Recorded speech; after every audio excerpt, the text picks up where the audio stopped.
Bart can sit in here. Are you going to do whoever the interviews here? We'll get. No, leave time. that. We've got one more of these. We'll just give it for the other interviewer. Gotcha. Okay.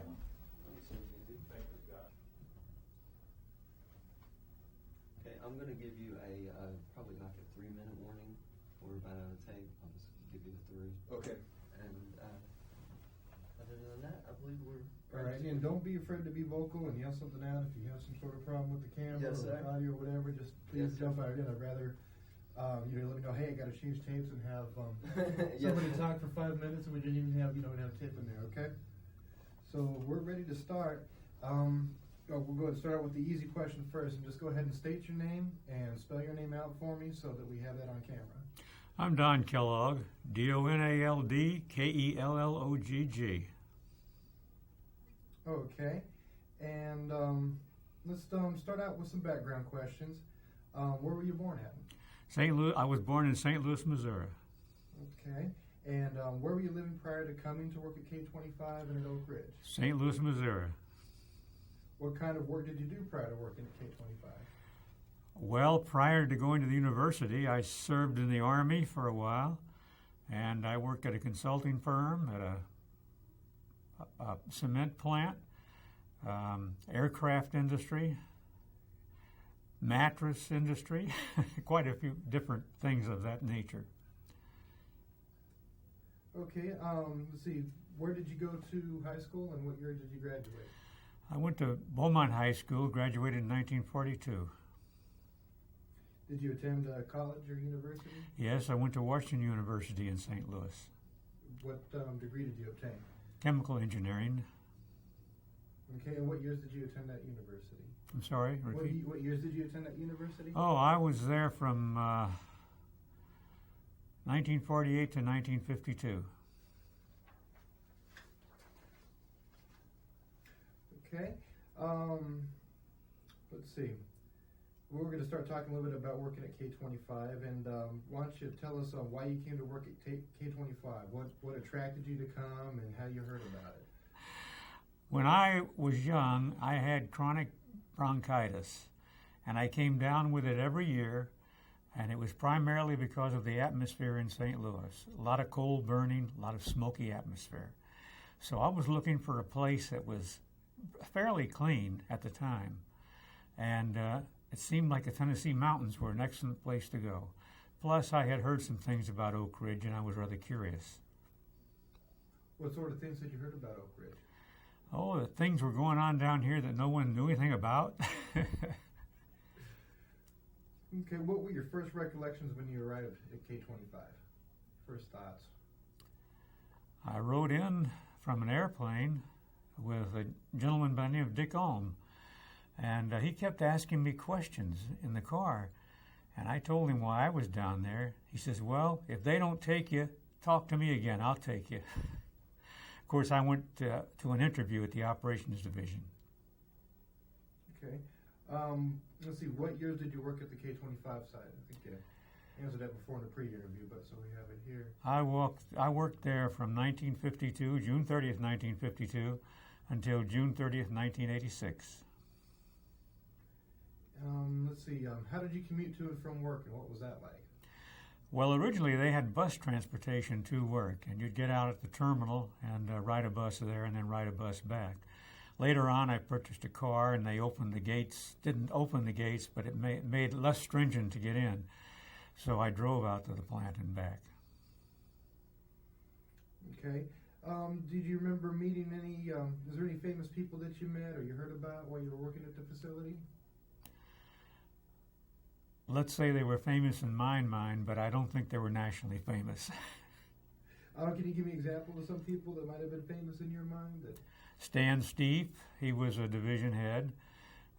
Finus Patton, he was the engineering division head. Ken Sommerfeld, who was a division head and eventually vice president. And of course, Bob Winkle, who was plant manager at Portsmouth and then later at K25. And Paul Huber, who was a manager at K25. And what sort of stuff did they do that makes them famous in your mind? Huber, because I worked with him on estimates for the new barrier plant. Winkle, because everyone seemed to be scared of him, and I found him quite a nice individual. Let's see. If people inquire what kind of work was done here at AK-25, how would you describe it? Primarily mechanical. There was chemical work involved, but primarily it was mechanical engineering. What are your most vivid recollections of the time that you spent at Oak Ridge and K-25?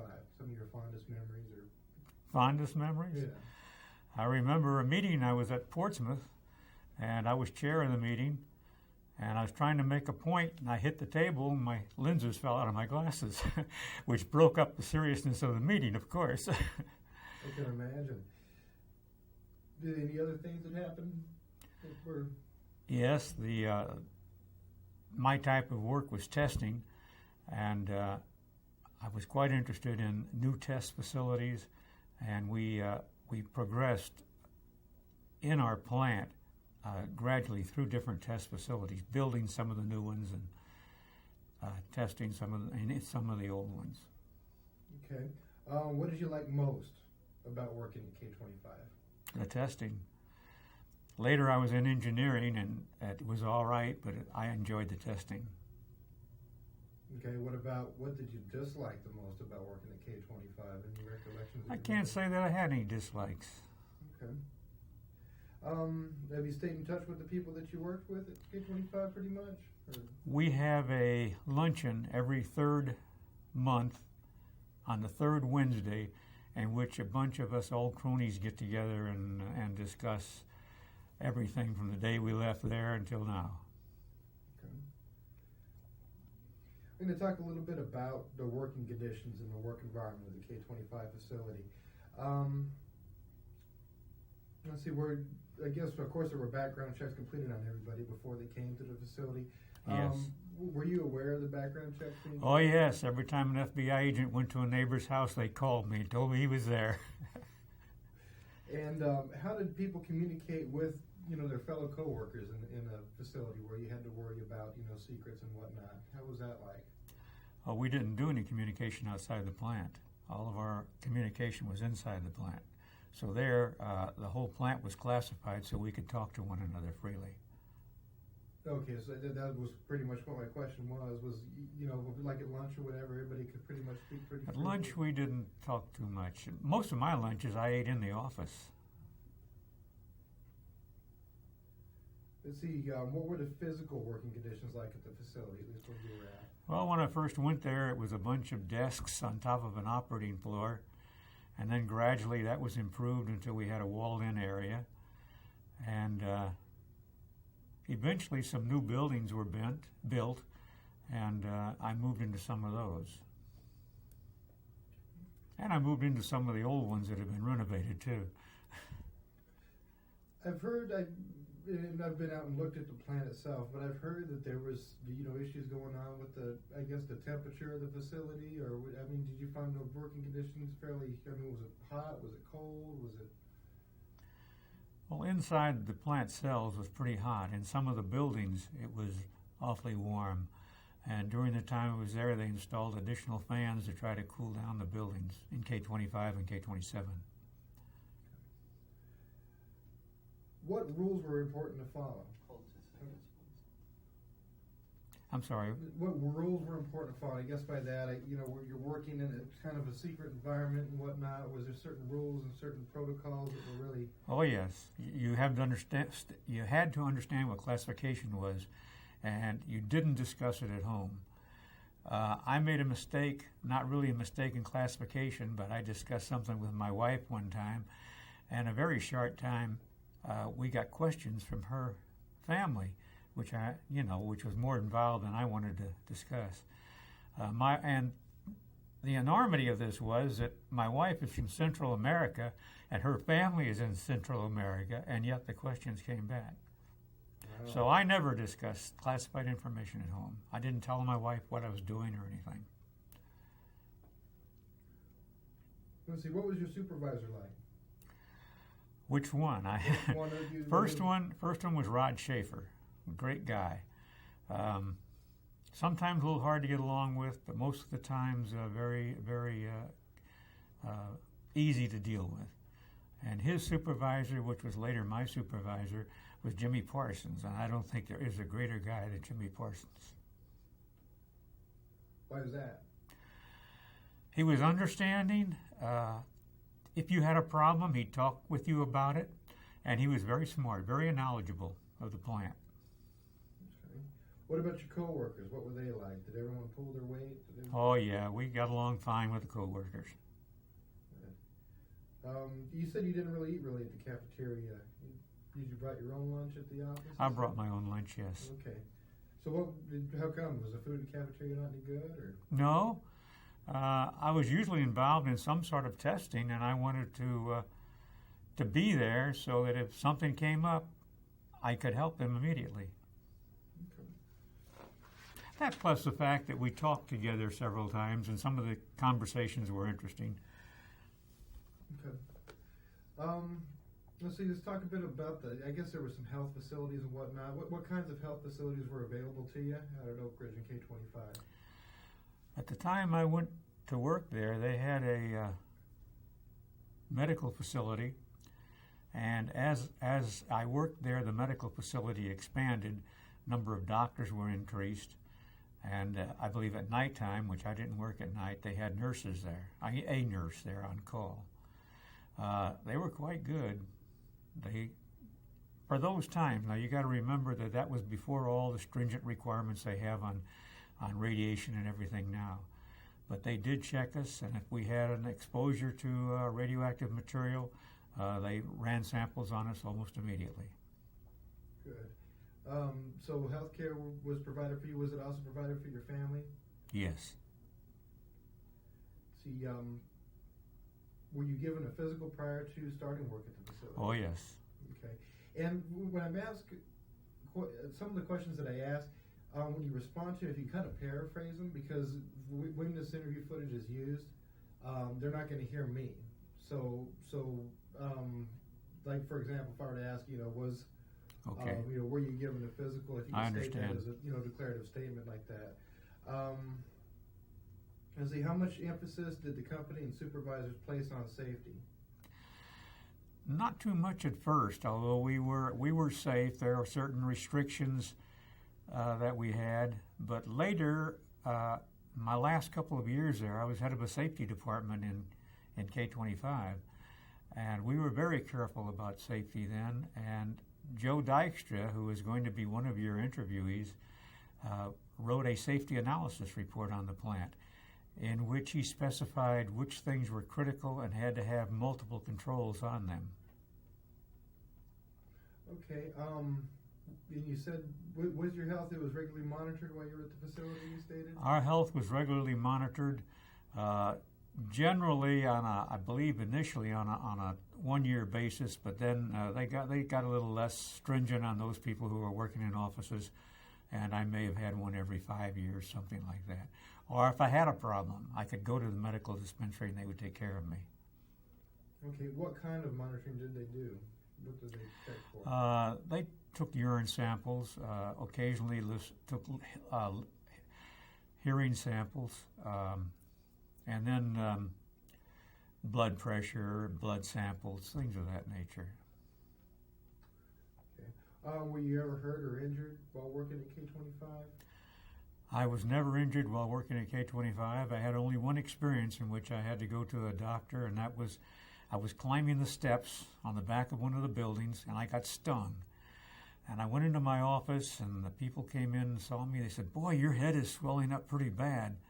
So I went over to the medical facility immediately, and the doctor examined me. Says, "Well, don't worry. If it were serious, you would have been dead by now." I guess it wasn't too serious then. That's good.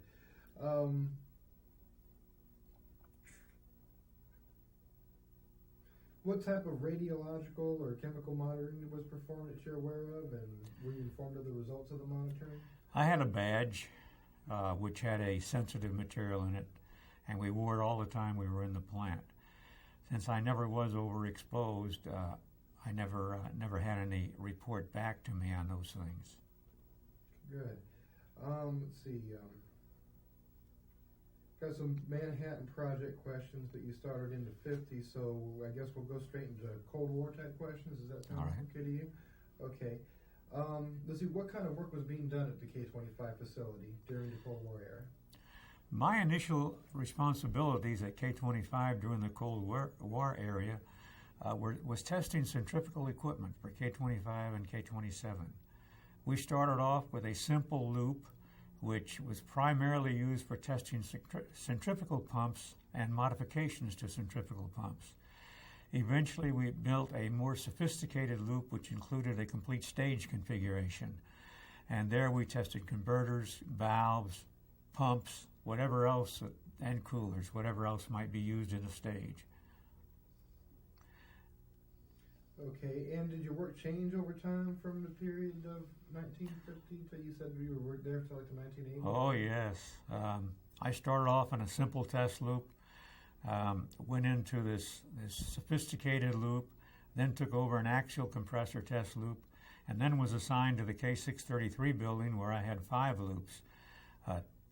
2 axial 33 size axial flow loops, 131 loop, and then a loop that can test centrifugal compressors, and which could be modified to do other work also.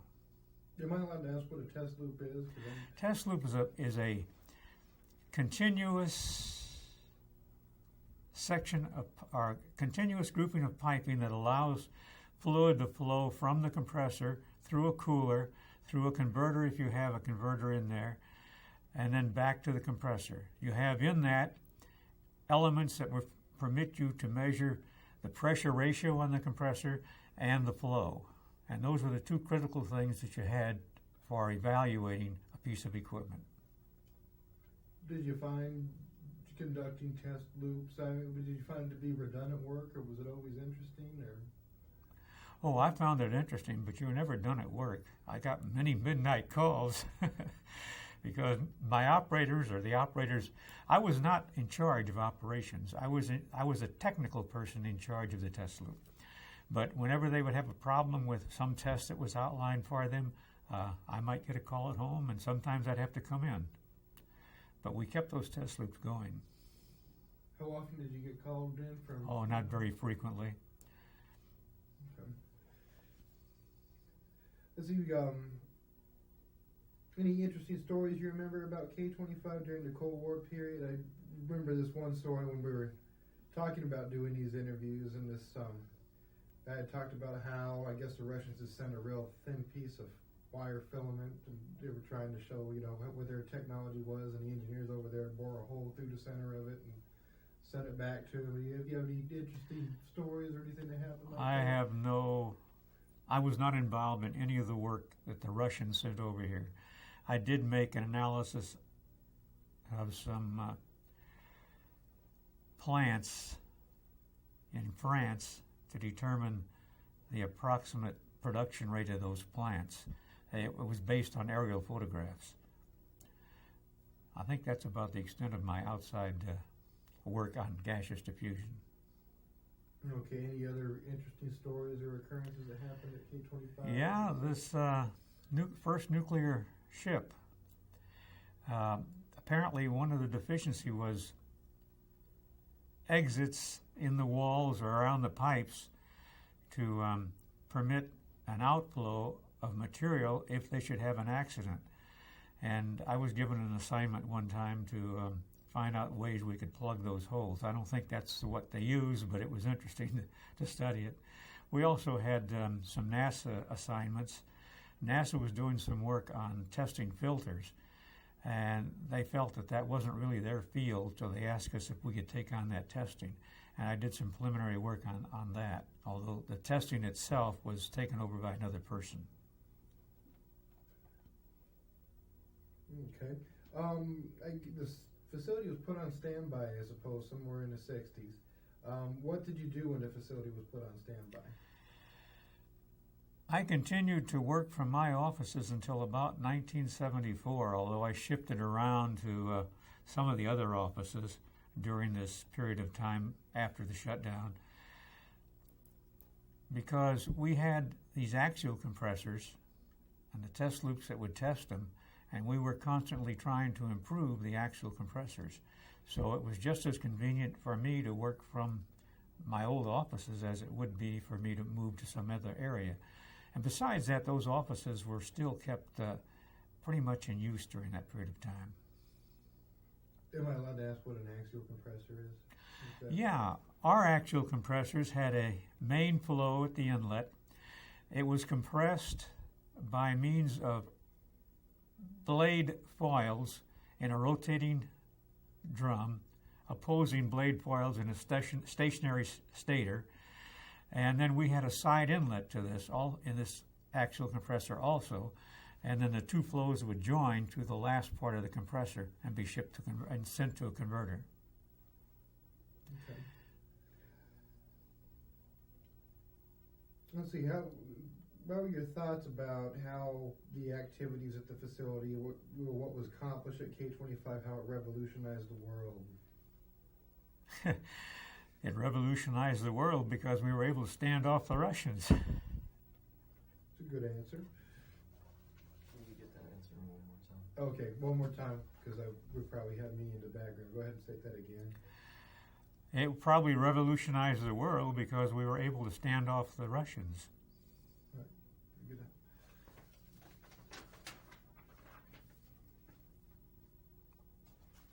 Let's see, and you've already told me what jobs you did associated with K-25. You want to restate that again?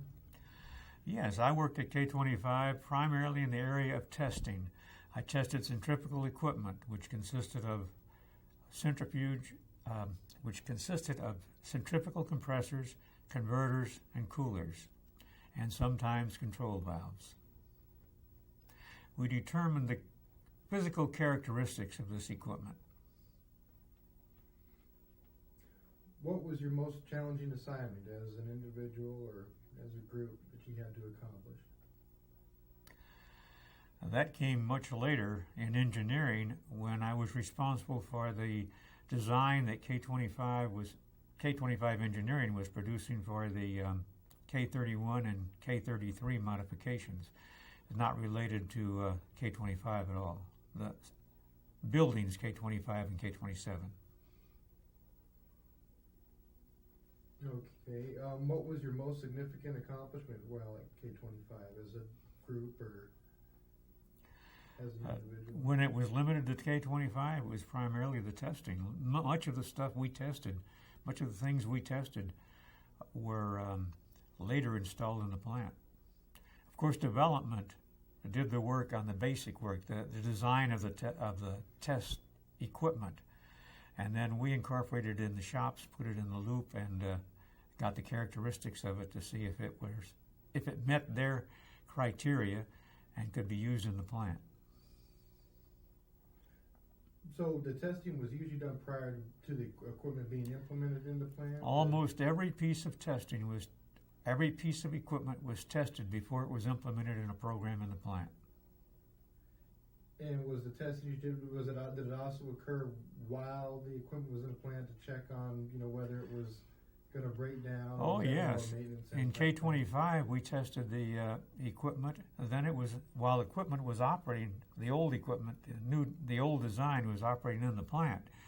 Then we tested it, and we ran a long enough test that we would be sure it would be stable, and then we put the equipment in the plant. If it was successful, the tests were successful. Okay. Did you do any management or administrative type work at all? In my later years, I was head of a department, the safety department. In the last years I was there, the Cascade Improvement and Upgrading Department, during that improvement in K-31 and K-33. And I had a section in process engineering prior to that. How did you like being a manager? It was all right. I liked my hands-on testing much better, though. Why is that? Because you can see some results. Sometimes when you're dealing with people, you don't see the results. A lot of them have their problems, and they tell you about it. You talk to them about it, and then that's the last you hear of it. You don't know what happened after that. A test, I can run a test, get some characteristics of it, and find out what happened. What sort of management difficulties did you run into? Oh, people were, in the management difficulties, people were always complaining about their increase each year. But we were limited in funds, so I would talk with them if they raised a question and explain that there was a limitation on funds and we had to distribute it as fairly as we could. I did run into a couple of bad reports that I made and almost got into a racial situation. The particular girl that I gave the bad report to, I decided to try to improve her, and I think I succeeded. She was later transferred to I-12, and I understand she was doing quite well. She was kind of sharp and critical of people, and we had long talks, and I interviewed some of her presentations, and I think I succeeded. Okay, let's see. We'll just do another quick question here, and then we're going to have to. Were there any conflicts? I guess there were some unions out there with that. And was there any conflicts that you remember that occurred between the managers, the workers, and the unions? I had no problems with the union and the union personnel. I had a man working for me who was a shop steward, Paul Ziesing, and he was pardon the expression, he was not the easiest person to get along with, but he and I got along just fine. Okay. Let's go ahead and switch tapes real quick. Okay. And have they started the next interview? The other one? I think they have.